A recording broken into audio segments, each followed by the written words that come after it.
There is an angry call for answers tonight in the town of Rogers, Minnesota, where a tornado hit without warning this past weekend, killing a young girl. No sirens were sounded. $20 million in damage was done, but it is the death of the child that is causing the most outrage. And ABC's Dean Reynolds is in Rogers. In Rogers, Minnesota, one thought lingers amid the rubble left in the tornado's wake. I wish there were sirens.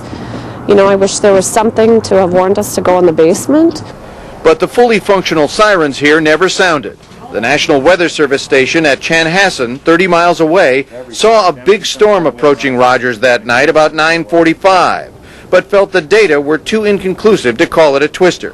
Besides, no spotters were calling in, and there were no reports of any damage. So as the storm moved east, the Weather Service concluded it had passed Rogers uneventfully, and it was too late to sound a siren in any case. In reality, nearly 200 homes were struck or destroyed by the twister that was 100 yards wide and blowing 100 miles an hour. Worse still, 10-year-old Jamie Wendt was killed. Do I wish I would have blown the sirens at 9:45? Certainly.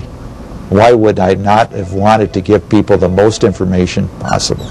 And that's the point, because it was 10:13 that night before the Weather Service said it even heard of damage in Rogers.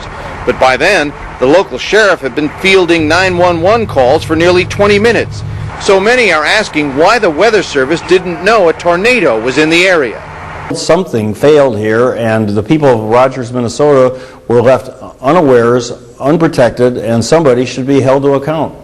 Of course, the Weather Service is not perfect. Officials acknowledge they probably never detect 20 to 25% of all the tornadoes that occur every year.